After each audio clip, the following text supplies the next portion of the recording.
वेदांत परिभाषा।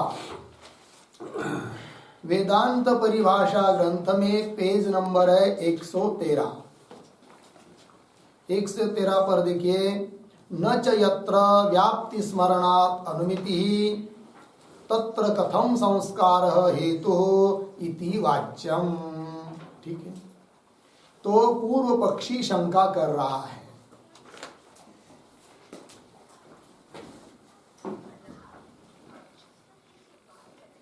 तो पूर्व पक्षी शंका कर रहा है, किस बात पर शंका कर रहा है वो तो बताया था। व्याप्ति ज्ञान करण है, अर्थात अव्याप्ति का अनुभव करण है। व्याप्ति अनुभव से जन्य जो संस्कार वह व्यापार है और अनुमिति फल है। तो संस्कार को व्यापार रूप से बताया था, ठीक है। और कल इस बात को बताया, अनुमिति का कारण व्याप्ति ज्ञान है, संस्कार व्यापार है और अनुमिति फल है। तो कुछ लोग लिंग परामर्श को अनुमिति का कारण मानते हैं, तो उनका खंडन कर दिया कि तृतीय लिंग परामर्श वो अनुमिति का कारण नहीं है। क्यों? वो कारण ही नहीं है तो कारण कहां से बनेगा? इस बात को बता दिया था कल। फिर पुनः आक्षेप किया गया कि संस्कार से जन्य होती है अनुमिति, तो संस्कार से जन्य स्मृति भी होती है, तो अनुमिति को स्मृति कहो। फिर तब उत्तर दिया कि नहीं, अनुमिति को स्मृति नहीं कह सकते, क्योंकि स्मृति का मतलब होता है स्मृति प्राग भाव से जन्य होती है, वो स्मृति होती है।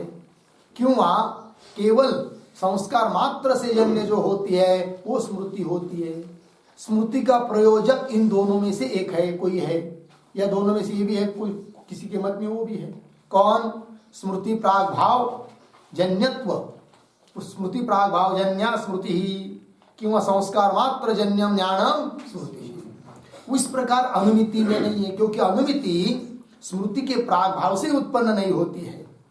अतः अनुमिति को स्मृति नहीं कह सकते, संस्कार से जन्य होने पर भी।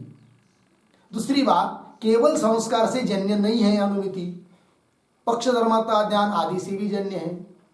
अतः अनुमिति को स्मृति कहना चाहिए। इस आक्षेप का निराकरण किया गया और इस बात को भी बताया कि स्मृति क्या भाई, संस्कार जन्य, तो मात्र पद क्यों दिया? संस्कार जन्यम ज्ञान स्मृति, ऐसा करते तो छोटा हो जाता, अच्छा हो जाता। तब उत्तर दिया, यदि ऐसा करेंगे तो अतिव्याप्ति होती, अतिव्याप्ति होगी संस्कार के ध्वंस में। संस्कार जन्यम इतना ही कहते तो, इसलिए संस्कार मात्र कह दिया, ठीक है ना। संस्कार ध्वंस साधारण संस्कार जन्यत्वस्य तद अप्रयोजकत्वात्। संस्कार ध्वंस और स्मृति इन दोनों के लिए साधारण है संस्कार जन्यत्व, इन दोनों का है कि नहीं, साधारण है। तो यदि संस्कार जन्य इतने ही करेंगे तो संस्कार ध्वंस में अतिव्याप्ति होगी, इसलिए तद अप्रयोजकत्वात्। इसलिए स्मृतित्व का अप्रयोजक है वो, इस बात को भी बताया। क्या? संस्कार जन्यत्व। फिर संस्कार मात्र जन्य करेंगे तो कोई दिक्कत नहीं, इन सब बातों का विचार हो चुका है।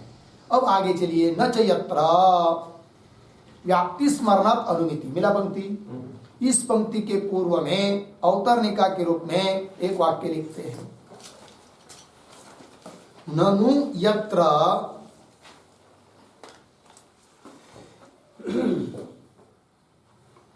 ननु यत्र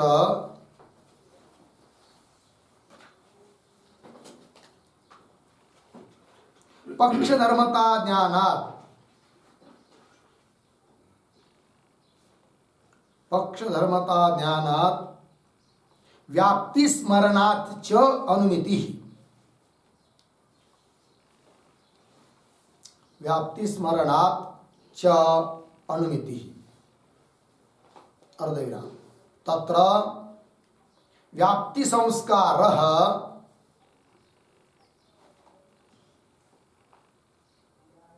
तत्र व्याप्ति संस्कारः न अनुमितेः हेतुः, न अनुमितेः हेतुः। अर्धविराम। व्याप्ति स्मृत्या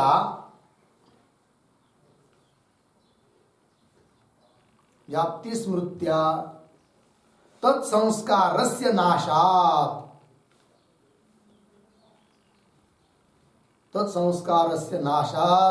इति आशंकते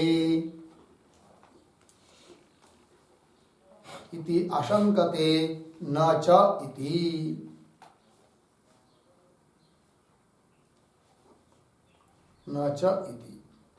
ठीक है, अर्थ देखिए भाई। कोई शंका कर सकता है कि ननु यत्र, जहां पर पक्ष धर्मता ज्ञान हुआ, धूमवान पर्वत इत्याकारक, और व्याप्ति का स्मरण हुआ, स्मृति, व्याप्ति का अनुभव पूर्व में था, उसका क्या हो गया, स्मरण, और उससे अनुमिति हो गई।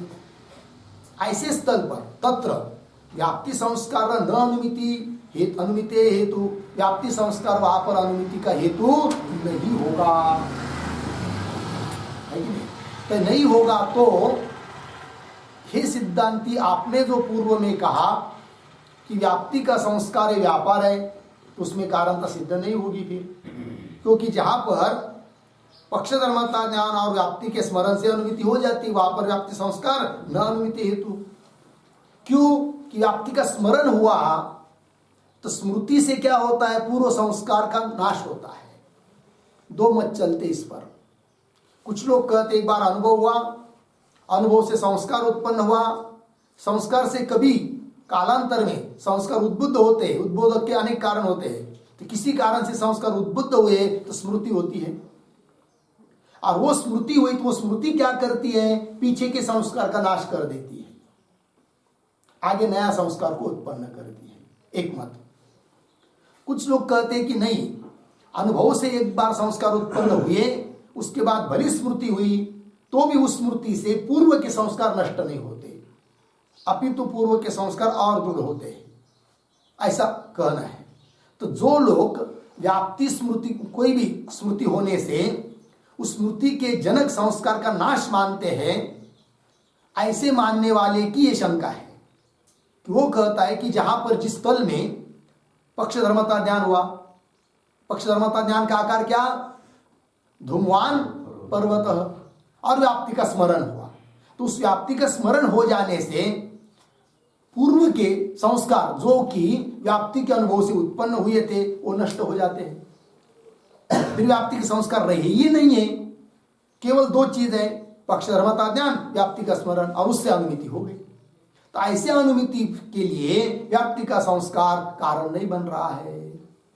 कौन कह रहा है, पूर्व पक्षी। ननु यत्र पक्ष धर्मता ज्ञानात् व्याप्ति स्मरणाच्च अनुमिति तत्र व्याप्ति संस्कार न अनुमिति हेतु। क्यों, व्याप्ति स्मृत्या तत्संस्कार से नाशात् इति आशंकते। ऐसी शंका कर रहा है कौन, पूर्व पक्षी। अब देखिए मूल की पंक्ति, न च यत्र, मिला पंक्ति, यत्र, यत्र का अर्थ लिखिए यस्मिन् काले,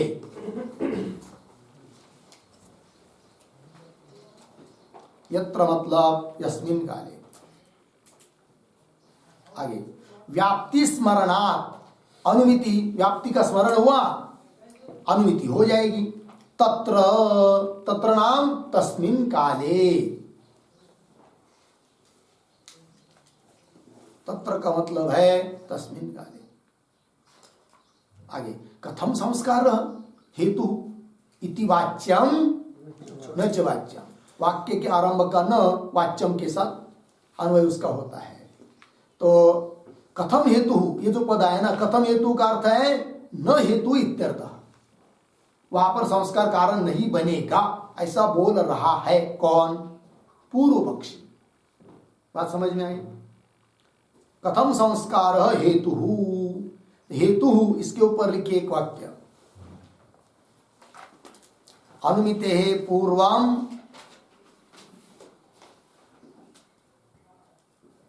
अनुमिते पूर्वम संस्काराभावात्,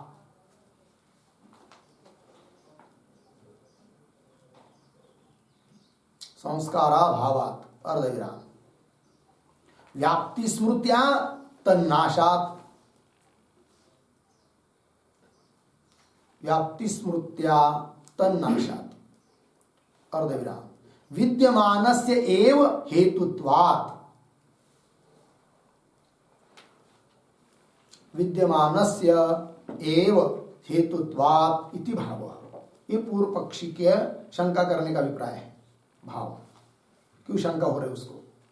वो कहता है कि अनुमिति पूर्व संस्कार अभाव, अनुमिति के पहले अनुमिति कार्य है, उसके पहले कारण होना आवश्यक है, किंतु संस्कार रूप कारण का अभाव हो रहा है क्योंकि व्याप्ति की स्मृति हुई, और स्मृति से क्या होता है? पूर्व के संस्कार नष्ट होते, संस्कार रहे ही नहीं है, कारण रहा ही नहीं है संस्कार, तो कैसा वो अनुमिति के लिए कारण बनेगा?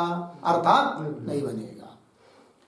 तो वही अनुमिति पूर्वम संस्कार अभाव, और व्याप्ति स्मृतिया तन्नाशात, तन्नाशात संस्कार नाशा, संस्कार का नाश होता है, और जो नाश होता है वो कभी कारण बनता है क्या किसी को? नहीं। क्यों? विद्यमान से हेतुत्वात्, जो विद्यमान है वही हेतु बनता है, जो मर गया है, जो नष्ट हो चुका है, वो किसी कार्य के लिए हेतु बनता नहीं। ये बात, ये हो गई शंका। अब आगे उत्तर दे रहे व्याप्ति इत्यादि पंक्ति से। तो व्याप्ति स्मृति स्थले अपि, मिला पंक्ति, व्याप्ति स्मृति स्थले अपि तत्संस्कारस्य एव अनुमिति हेतुत्वात्, ये उत्तर दिया। क्या? कि व्याप्ति स्मृति स्थले, मतलब जहां पर व्याप्ति का स्मरण हो रहा है वहां पर भी अपि शब्द आया। अपि शब्द का मतलब होता है जहां पर व्याप्ति का स्मरण हो रहा है वहां पर भी संस्कार कारण है, अर्थात जहां व्याप्ति का स्मरण नहीं है वहां पर भी संस्कार कारण है। कहने का तात्पर्य क्या? सबसे पहले व्याप्ति का कई अनुभव, अनुभव से क्या उत्पन्न हुए? संस्कार। वो संस्कार पड़े हुए कहा? अंतःकरण में। कभी पर्वत आदि के पास जाकर धूम को देखा, धूम को देखने के बाद व्याप्ति के जो अनुभव था, व्याप्ति का जो अनुभव था उससे उत्पन्न जो संस्कार थे वो उद्भुत हो जाते हैं। तो यहाँ पर दो चीज हो गई, पर्वत में धूम का ज्ञान, ये हुआ पक्ष धर्मता ज्ञान, और व्याप्ति का स्मरण है कि नहीं? व्याप्ति का स्मरण नहीं, संस्कार, संस्कार उद्बुद्ध हुए, तो उद्बुद्ध संस्कार और पक्ष धर्मता ज्ञान, इससे अनुमिति हो जाती है, ये उनका कहना है। और कभी कभी व्याप्ति के संस्कार तो उद्बुद्ध हुए, किंतु उद्बुद्ध होने के बाद पक्ष धर्मता का भी ज्ञान है, तो अनुमिति होनी चाहिए, किंतु अनुमिति होने के पहले व्याप्ति का ही स्मरण हो गया। फिर यहां पर क्या है? अभी पक्ष धर्मता ज्ञान है, व्याप्ति का स्मरण है, बराबर है कि नहीं? और अनुमिति हो गई। तो ऐसे स्थल पर पूर्व पक्षी की शंका थी, संस्कार कारण नहीं होगा क्योंकि संस्कार बचा नहीं, किंतु उसका उत्तर दे रहे कि ऐसे स्थल पर भी, मतलब जहां व्याप्ति की स्मृति हो जाती वहां पर भी कारण अनुमिति के लिए संस्कार ही है। लग गया? क्यों? कि अरे भाई तुम मान रहे हो व्याप्ति के स्मृति से पूर्व के संस्कार नष्ट होते, किंतु ऐसा नियम नहीं है। ठीक है, हमारे मत में तो स्मरण स्मृति हो गई, स्मृति से पूर्व के संस्कार नष्ट होते नहीं है। यदि स्मृति से पूर्व के संस्कार नष्ट होते तब तो तुम्हारी शंका ठीक थी, किंतु संस्कार नष्ट नहीं होते। अतः व्याप्ति की स्मृति होवे चाहे न होवे, दोनों जगह पर अनुमिति के लिए कारण संस्कार ही है। ये उत्तर दिया। मेरा पंक्ति देखिए, व्याप्ति स्मृति स्थले अपि, मेरा व्याप्ति का स्मरण जहां होता है वहां पर भी, है कि नहीं? स्मृति स्थले अपि तत्संस्कारस्य एव, तत्संस्कारस्य एव, तत्संस्कार, हाँ, व्याप्ति संस्कारस्य एव अनुमिति हेतुत्वात्, वही अनुमिति के लिए कारण है। लग गया अर्थ?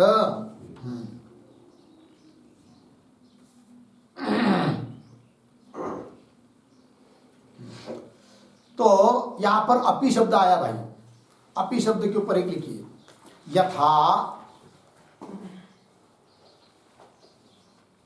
यथा व्याप्ति स्मृति अभाव काले,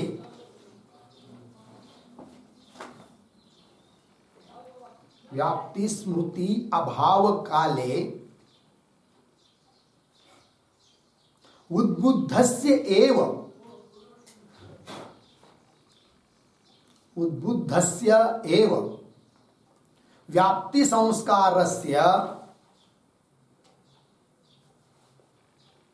व्याप्ति संस्कारस्य अनुमिति कारणत्वम, अनुमिति कारणत्वम तथा तथा व्याप्ति स्मृति स्थले अपि,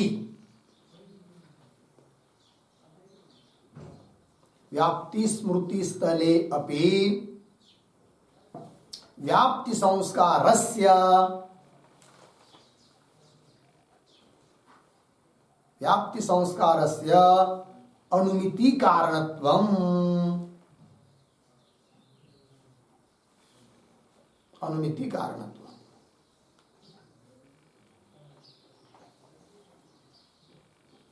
हो गया जी।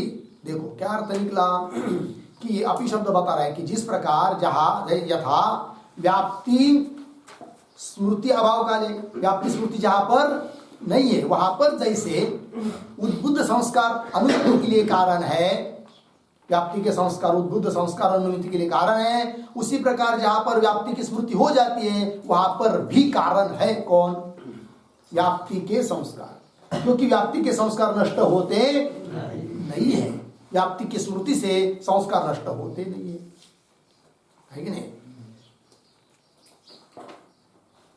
क्या लिखा है अंतिम वाक्य? तथा व्याप्ति स्मृति स्थले अपि व्याप्ति संस्कार से एवं अनुमिति कारणत्वम, है कि नहीं?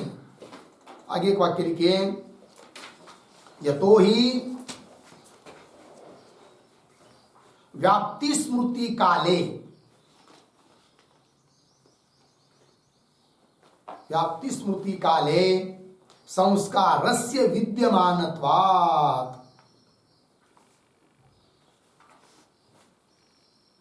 संस्कारस्य विद्यमानत्वात् व्यापार रूपेण, व्यापार रूपेण तस्य अनुमिति हेतुत्वम्,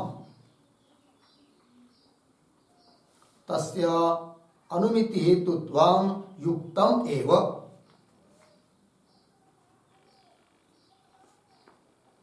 युक्तम एव। ठीक है जी। क्योंकि व्याप्ति स्मृति काल में भी संस्कार विद्यमान है, संस्कार नष्ट नहीं होते हैं, अतः व्यापार रूपेण, व्यापार रूप से वही संस्कार अनुमिति के लिए हेतु है, ये बात हो गई। पंक्ति देखिए, व्याप्ति स्मृति स्थले अपि तत्संस्कारस्य एव अनुमिति हेतुत्वात्, मिला एव पद आया, एव पद क्या कहता है? तो लिखिए एव का अर्थ, एव कारेण, एव कारेण व्याप्ति स्मृति परामर्शयोः,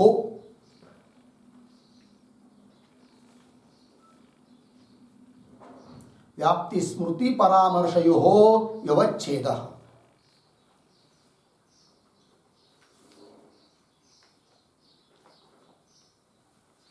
व्याप्ति स्मृति परामर्शयोः व्यवच्छेदः। ठीक हो गया ना? एवकार क्या करता है? उसने कह दिया कि व्याप्ति स्मृति भी कारण नहीं है और परामर्श ध्यान भी अनुमिति के लिए कारण नहीं है, संस्कार ही कारण है। एवकार ने दोनों का व्यवच्छेद कर दिया, अलग कर दिया, हटा दिया। तो वही व्याप्ति स्मृति स्थले अपि तत्संस्कार से एव अनुमिति हेतुत्वम लग गया। आगे चलिए, न ही, मिला पंक्ति, न ही के पूर्व में अवतरणिका के रूप में एक छोटा वाक्य लिखा, ननु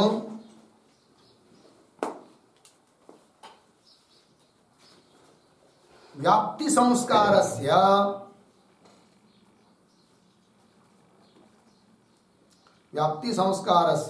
अनुमिति हेतुत्वं न युक्तम्,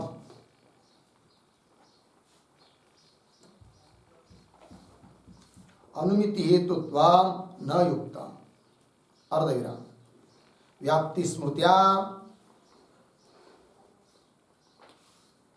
व्याप्ति स्मृत्या तत्संस्कारस्य नाशा, तत्संस्कारस्य नाशा, अर्धविराम, अनुमिति पूर्वम अनुमिते पूर्वम तस्य अभावात्, तस्य अभावात् इति अतः आह नहीं इति।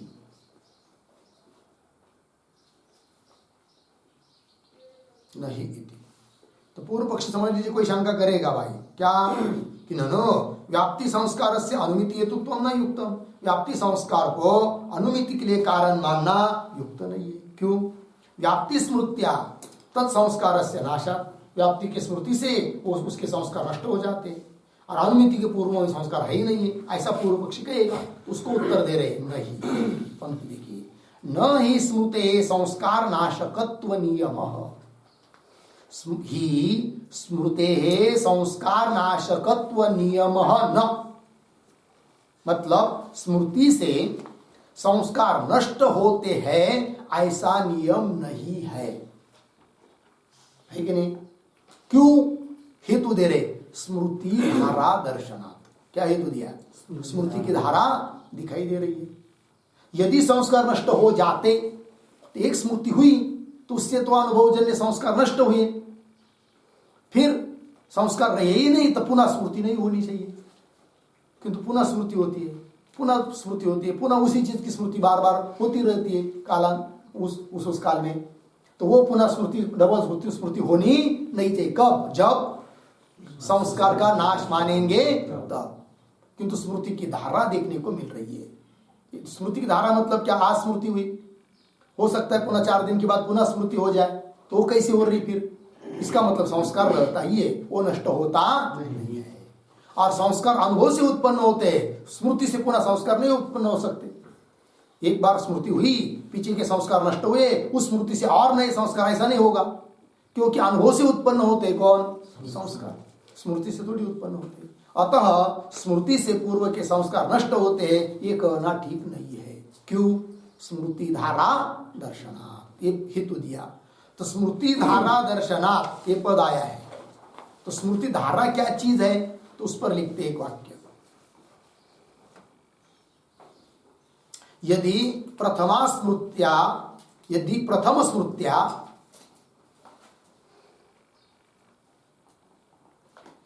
स्मृत्या संस्कारस्य नाशः स्यात्, संस्कारस्य नाशः स्यात् तदा स्मृत्युत्तरं स्मृति, तदा स्मृत्युत्तरं स्मृति न स्यात्, स्मृत्युत्तरं स्मृति न स्यात्। अर्धविराम। तत्कारणस्य संस्कारस्य पूर्वम अभावात्, तत्कारणस्य संस्कारस्य पूर्वम अभावात्। पूर्णविराम। भवति च स्मृत्युत्तरं स्मृति, स्मृत्युत्तरं स्मृति तस्मात् स्मृति संस्कार नाशिका न, स्मृति संस्कार नाशिका न। पूर्णविराम। किंतु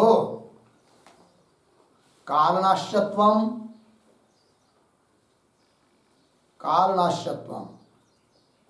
रोगनाश्यत्वं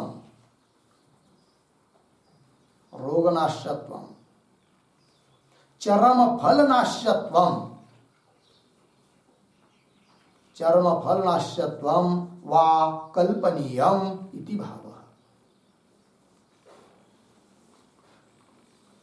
चरमफलनाश्यत्वं वा कल्पनीयम् इति भावः। ठीक अर्थ देखिए भाई। यदि प्रथम स्मृत्या, पहले स्मृति से संस्कार का नाश होगा तो तदा स्मृत्युत्तरम स्मृति, एक स्मृति होने के बाद पुनः कभी स्मृति नहीं होनी चाहिए, स्मृति न स्यात्। क्यों? तत्कारणस्य, स्मृति कारणस्य संस्कारस्य पूर्वम अभाव रहता है, नाश हो मानेंगे तो। किंतु भवती च स्मृत्युत्तर स्मृति, एक स्मृति होने के बाद पुनः कभी स्मृति होती, पुनः स्मृति होती रहती, धारा चलती रहती है। तस्मात् स्मृति संस्कार नाशिका न, स्मृति अपना जनक संस्कार का नाश करने वाली नहीं होती है। फिर कौन नाश वो करता है संस्कार का? तो उसका उत्तर दे रहे किंतु काल नाश्यत्व, बहुत दीर्घ काल बीत गया बीच में, तो काल से नष्ट हो जाते हैं क्या? संस्कार। कोई आपको मित्र मिल गया था, समझ लीजिए 2 दिन उसकी मैत्री हुई, 2 दिन ही वो संबंध आया, फिर उसके बाद फोन नहीं, कुछ नहीं 10-12 साल बीत गए, आदमी भूल जाता है। काल नाश्यत्व, ठीक है। कभी कभी रोग नाश्यत्व, बहुत बड़ा भयंकर बीमारी आ जाए तो उससे भी पीछे के संस्कार कभी क्या होते हैं? नष्ट होते हैं। कभी चरण फल नाश्यत्व, कभी क्या होता है आदमी को स्मृति आ जाती है और स्मृति हुई, फिर उसके बाद कभी स्मृति नहीं आई, फिर आदमी विचार करता है वो याद नहीं आ रहा है, एक बार वहां स्मृति तो हुई थी, उसके बाद स्मरण ही नहीं हुआ, अर्थात वो चरम फल हुआ, अंतिम फल हुआ, संस्कार का फल अंतिम हुआ, स्मृति उससे भी नष्ट होता है क्योंकि उसके बाद स्मृति हुई ही नहीं। तो चरम फल नाश्यत्व भी होता है कभी कभी। लग गया अर्थ? चलिए भाई, तो आगे चलिए, स्मृति धारा दर्शनादि इतना हो गया ना। आगे न च अनुद्बुद्ध संस्कारात अपि अनुमित्यापत्ति ही। अब ध्यान दीजिए, अब ये जो पंक्तियां आ रही है आगे, ये क्यों आ रही है? तो समझ लीजिए, कोई पूर्व पक्षी कहेगा क्या? संस्कार यदि कारण है, किसके लिए? हाँ, स्मृति के लिए कारण है, अनुमिति के लिए भी कारण है, व्याप्ति के संस्कार अनुमिति के लिए भी कारण है ना। अनुमिति ही व्याप्ति का अनुभव, उससे संस्कार उससे होती है क्या? अनुमिति। तो अनुमिति के लिए कारण संस्कार है ना, तो संस्कार अंतःकरण में पड़े हुए हैं, तो उस संस्कार से यदि स्मृति होती है, अनुमिति होती है, तो अनुद्बुद्ध संस्कार से भी अनुमिति होनी चाहिए। होती है क्या? नहीं होती है। ये शब्द कह रहा है न च इत्यादि पंक्ति से, है कि नहीं?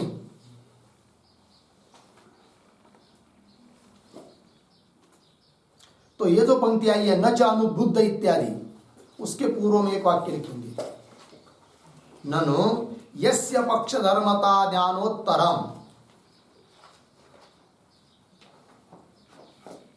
ननु यस्य पक्ष धर्मता ज्ञानोत्तरम किंवा ज्ञानानंतरम न व्याप्ति स्मृति, न व्याप्ति स्मृति अर्धविराम, न वा तत्संस्कारोद्भव, न वा तत्संस्कारोद्भव, तत्संस्कारोद्भव अर्धविराम, तस्य अपि अनुमिति ही जायताम, अनुमिति ही जायताम पूर्ण विराम, तत्कारणस्य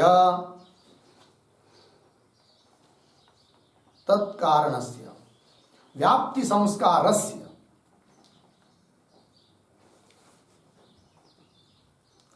संस्कारस्य तदानीं सत्वात्,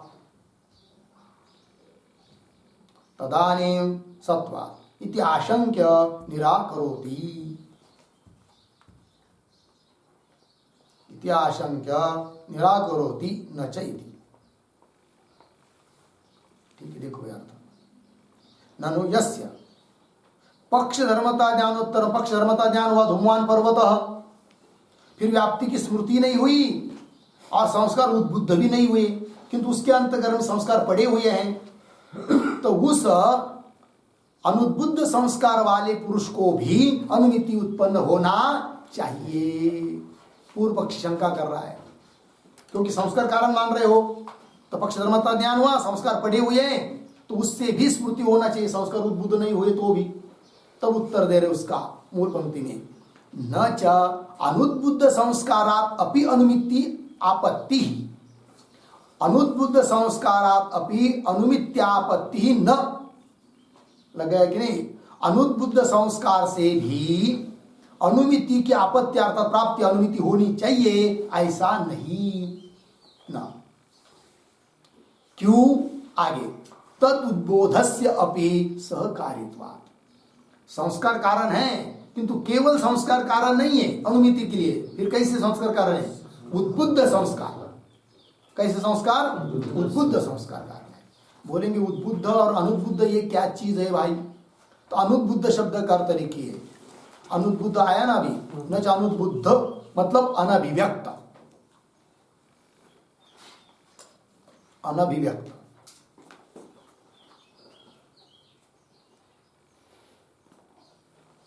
हो गया।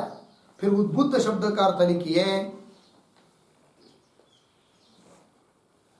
उद्बुद्ध क्यों? उद्बोध बराबर अभिव्यक्त, अभिव्यक्ति। उद्बोध बराबर अभिव्यक्ति, अभिव्यक्ति बराबर फल जननोन्मुखता, फल जननोन्मुखता।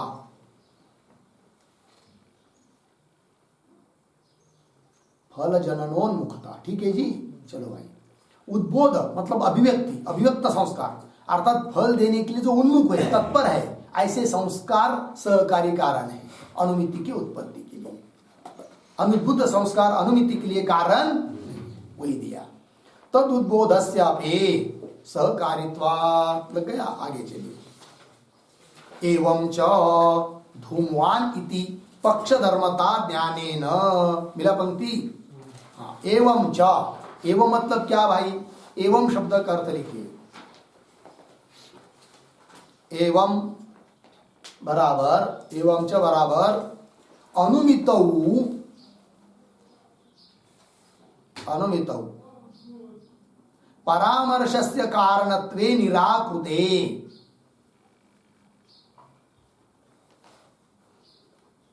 परामर्शस्य कारणत्वे निराकृते अर्धविराम।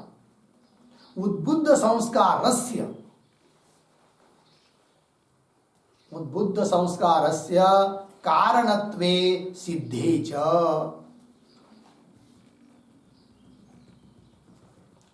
उद्बुद्ध संस्कारस्य कारणत्वे सिद्धे च इत्यर्थ। ठीक, देखो भाई अर्थ।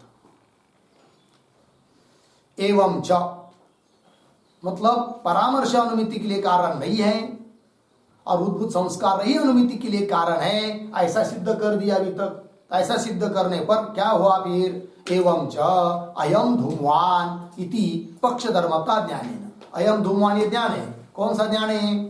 पक्षधर्मता ज्ञान है। उस पक्षधर्मता ज्ञान से क्या होता है? धूमो वन्यव्याप्य इति अनुभवाहित संस्कार उद्बोधे सति। संस्कार का उद्बोध हो जाता है। कौन से संस्कार? वो धूमो वन्य व्याप्य, धूम वन्य का व्याप्य है, ऐसा पूर्व में व्याप्ति का अनुभव हुआ था और उस व्याप्ति के अनुभव से आहित, आहित शब्द का अर्थ है जन्य।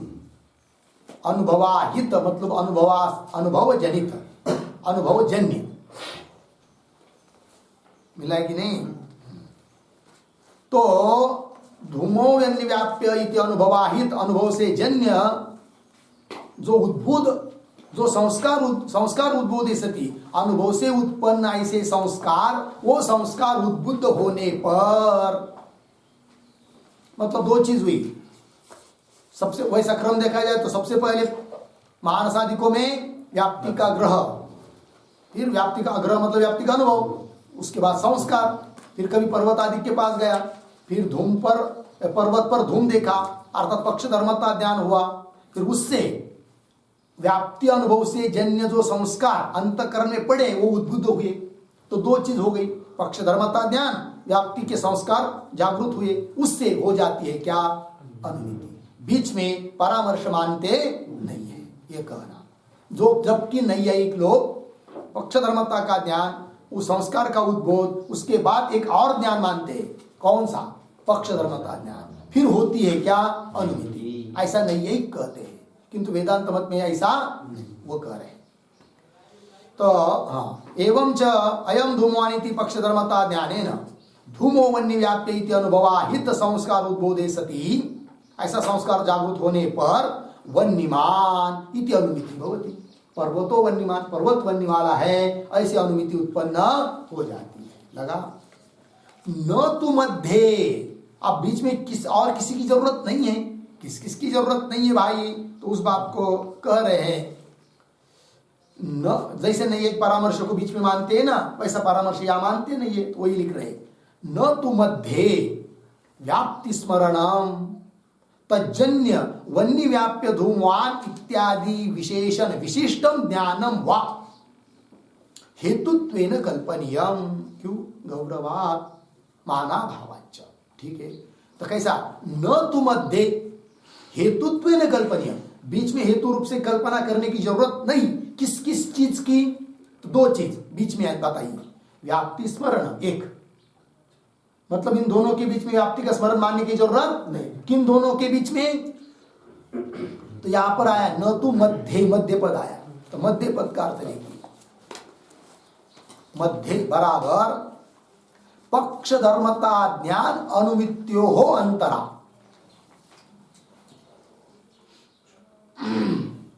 पक्ष धर्मता ज्ञान अनुमित्यो हो अंतरा।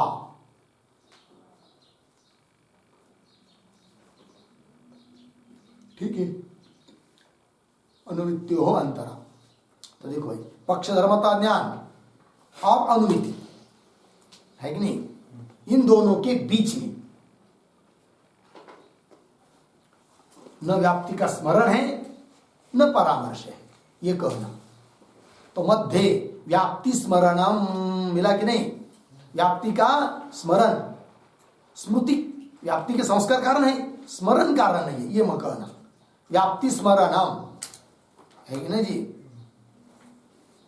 तो कैसा व्याप्ति का स्मरण? तो उस पर भी लिखिए, उसका अर्थ लिखिए। व्याप्ति स्मरणम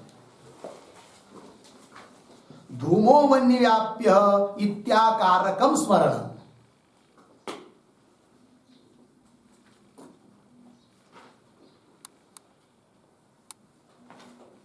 धूमो वन्य व्याप्य इत्याकारकम स्मरणम। ठीक है,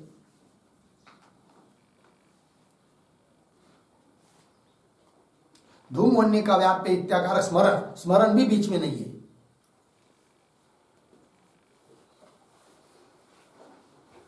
उन दोनों के बीच में स्मरण भी नहीं है। और तज्जन्य, तज्जन्य तद पद आया यहां पर। तद मतलब व्याप्ति स्मरण जन्य। तत्का अर्थ है व्याप्ति स्मरण जन्य।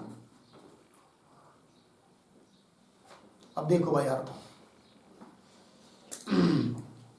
न कान्वय कल्पनियम के साथ, तो मध्य व्याप्ति स्मरणम तज्जन्य वन्य व्याप्य धूमवान, ये परामर्श आकार है। वन्य व्याप्य धूमवान अयम पर्वत, इसको कहते नहीं है क्या? परामर्श। और उसको वो भी कारण है, ऐसा नहीं है कि लोग मानते हैं। मतलब पक्षधर्मता ज्ञान हुआ, व्याप्ति की स्मरण या संस्कार हुए जागृत, उससे परामर्श होता है, फिर अनुमिति होती है, ऐसा नहीं है कहते वेदांत में नहीं। तो वही लिया, न तु मध्ये व्याप्ति स्मरणम तज्जन्य वन्य व्याप्य धूमवान इत्यादि विशेषण विशिष्टम। इत्यादि विशेषण विशिष्टम मतलब क्या? इत्याकारकम परामर्श ज्ञानम, ऐसा वाला लिख के लिखिए। इत्यादि विशेषण विशिष्टम ज्ञानम, वो विशिष्ट ज्ञान क्या है? इत्याकारकम परामर्श ज्ञानम।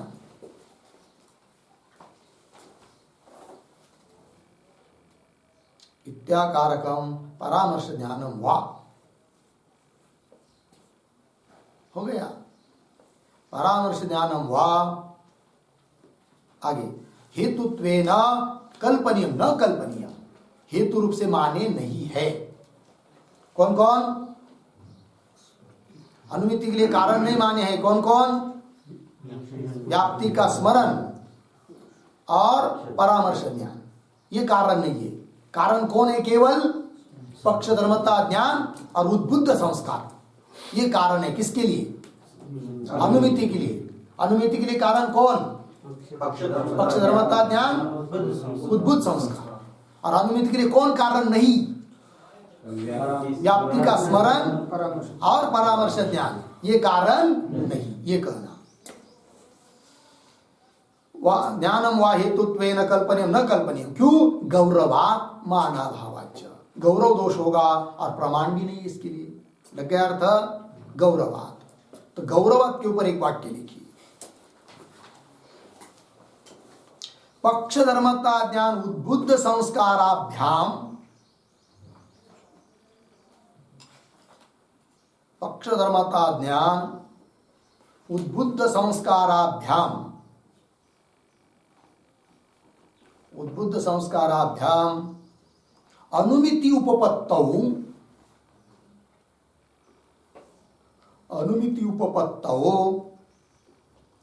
कारणांतर कल्पने, कारणांतर कल्पने गौरवम बाधकम, गौरवम बाधकम इति भावः, गौरवम बाधकम इति भावः। ठीक, देखो भाई, पक्ष धर्मता ज्ञान और उद्बुद्ध संस्कार, इनसे ही अनुमिति की उत्पत्ति हो रही है, अनुमिति की उत्पत्ति हो रही है, संभव है। तो कारणांतर अन्य कारण की कल्पना करना गौरव है, जरूरत नहीं उसकी, बाधक है वो, और माना भावात प्रमाण भी नहीं उसके लिए। ठीक है जी, चलिए अब देखो भाई क्या कह दिया यहां पर, अनुमिति के लिए कारण कौन माना, पक्ष धर्मता ज्ञान उद्बुद्ध संस्कार, अनुद्भुत संस्कार नहीं उद्भुत संस्कार। और क्या कह दिया, व्याप्ति ज्ञान कारण नहीं है, सॉरी स्मृति ज्ञान कारण नहीं है। इस बात का वृत्ति प्रभाकर ने खंडन किया है और सही भी है। क्या, अब देखो धर्मराज धुरेंद्र जी क्या कर रहे हैं, अनुमिति के लिए कारण कौन कौन मान रहे हैं, पक्ष धर्मता ज्ञान और उद्भुत संस्कार। किंतु संस्कार उद्भुत हुए तो अनुमिति हुए बिना कैसे रहेगी, सॉरी स्मृति हुए बिना कैसे रहेगी। उद्भुत संस्कार नहीं तो क्या है, स्मृति है। जैसा संस्कार उद्भुत हो गए तो स्मृति हो गई, है ना। शुद्ध निवृत्ति जब पशु जन्म लेता है उसको स्मरण कहाँ होता है, वो स्वाभाविक रूप से वो संस्कार है भूख लगने का, तो स्वयं स्मरण के पहले ही भूख लग जाता है। नहीं नहीं नहीं नहीं, वहां का क्या संबंध है, संस्कार स्मृति, स्मृति क्या हो रही है उसको, स्मृति थोड़ी हो रही है कि मैंने पहले जन्म में ऐसा ऐसा भूख लगने पर खाया पिया था, अभी भी खाऊं, स्मृति नहीं हो रही है। संस्कार पड़ी हुई है, संस्कार उद्भुत भी नहीं हो रहे। यदि संस्कार उद्भुत होते तो स्मृति होती, किंतु सुप्त रूप से वो संस्कार है, उद्भुत नहीं हो रहे, है कि नहीं। किंतु जहां उद्भुत संस्कार होते हैं वहां तो स्मृति होती ही है। और ये क्या कर रहे, अनुमिति के लिए कारण कौन, उद्भुत संस्कार है, और व्याप्ति की स्मृति कारण नहीं है कि नहीं, ये कर रहे हैं। और जहां व्याप्ति की स्मृति नहीं होती वहां भी उद्भुत संस्कार कारण मान रहे हैं। किंतु उद्भुत संस्कार होने पर व्याप्त स्मृति होना कैसा रहेगी, होगी। हाँ, ये कहते क्या कि उद्भुत संस्कार हुए, स्मृति तो होगी, किंतु स्मृति कारण नहीं है, उद्भुत संस्कार ही कारण है, तब तो ठीक है। किंतु क्या कहा उन्होंने इसके पहले कि उद्भुत संस्कार होने पर भी यदि स्मृति होती है तो भी उद्भुत संस्कार कारण है, और स्मृति नहीं होती है तो भी उद्भुत संस्कार कारण है। किंतु उद्भुत संस्कार होने पर स्मृति हुए बिना रहेगी ही कैसी, ये बात है। चलो जो भी हो, आगे चलिए। आप तच्च व्याप्ति ज्ञानम मिला, आगे के पृष्ठ पर, तच्च व्याप्ति ज्ञानम वन्य विषयक ज्ञानांशे एव करणम न तो पर्वत विषयक ज्ञानांशे इति। देखो व्याप्ति ज्ञान का वो अनुमिति ज्ञान कारण है कि नहीं, सॉरी अनुमिति के लिए कारण है कि नहीं, कौन, व्याप्ति ज्ञान। कारण कौन, व्याप्ति ज्ञान, है कि नहीं। संस्कार के द्वारा व्याप्ति का अनुभव कारण है। तो पंक्ति क्या देखिए, तच्च व्याप्ति ज्ञान, व्याप्ति ज्ञानम का अर्थ लिखिए व्याप्ति अनुभव।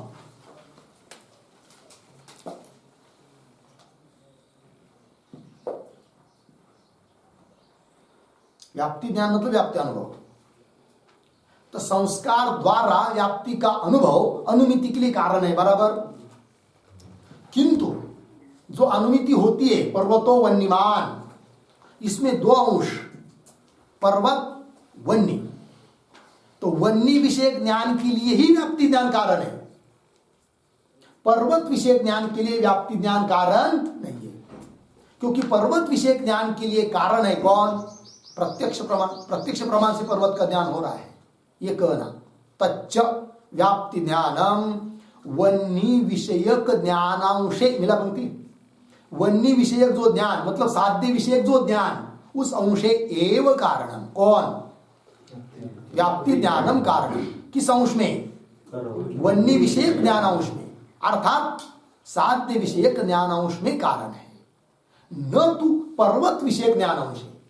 पर्वत विषयक जो ज्ञान रूप अंश है, पर्वतो वन्यमान, यह अनुमिति है, उसमें पर्वत अंश एक, वन्य अंश एक। तो वन्य विषयक जो ज्ञान का अंश है, वन्य है विषय जिसका, ऐसा जो ज्ञान का अंश उसमें ही कारण है, कौन? व्याप्ति ज्ञान। पर्वत अंश में कारण नहीं है। तो ये जो आया ना वन्य विषयक ज्ञानांश, उस पर एक वाक्य लिखिए, उसका विग्रह। वन्य ही विषय यस्य, वन्य ही विषय यस्य ज्ञानस्य, यस्य ज्ञानस्य तज्ज्ञानम, तज्ज्ञानम वन्य विषयकम, वन्य विषयकम, तस्य भावः, तस्य भावः वन्य विषयकत्वम, वन्य विषयकत्वम, अर्धविराम, तद्रूपांशे, तद्रूपांशे बराबर वन्य विषयक ज्ञानांशे, वन्य विषयक ज्ञानांशे इति विग्रह।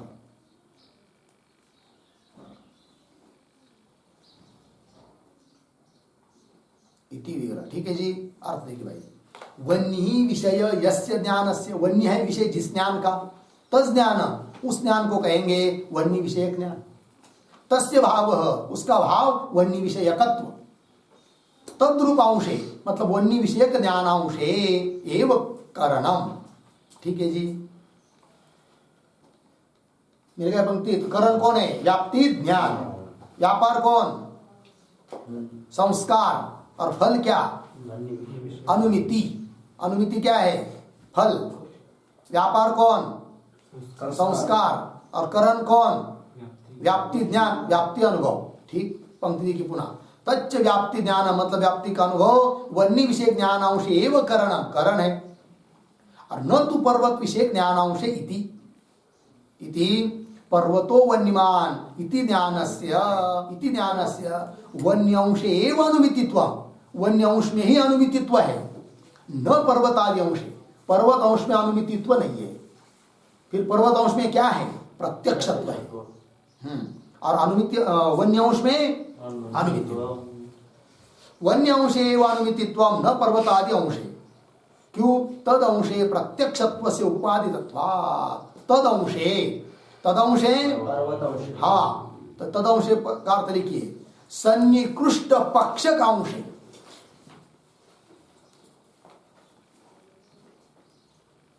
सन्निकृष्ट पक्ष का अंश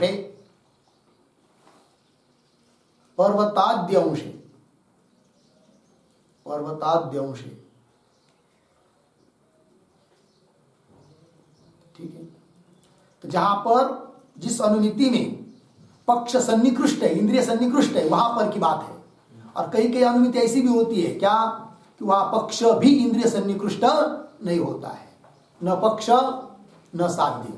वहां पर तो पूरा अंश में ज्ञान क्या है? अनुमिति है। किंतु जहां पर पक्ष के साथ इंद्रिय का सन्निकर्ष है, वहां पर पक्ष अंश में वह ज्ञान अनुमिति नहीं है, अपितु प्रत्यक्ष है। लगा? जैसे पर्वत वन्यमान, यहां पर पक्ष कौन है? पर्वत, पर्वत है पक्ष।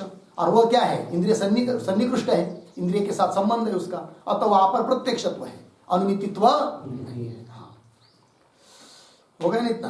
तद अंशे प्रत्यक्षत्वस्य उपादितत्वात्, उपादितत्व मतलब प्राग इति शेष, पूर्व में कह चुके हैं। पर्वत अंश में ज्ञान प्रत्यक्ष है करके ये बात पीछे कह चुके हैं। अतः पर्वत अंश में वह ज्ञान प्रत्यक्ष है और वन्य अंश में केवल अनुमिति है। हो गया जी? बस आगे का विचार कल करते हैं। ओम पूर्णमदः पूर्णमिदं पूर्णात् पूर्णमुदच्यते पूर्णस्य पूर्णमादाय पूर्णमेवावशिष्यते। ओम शांति। शांति।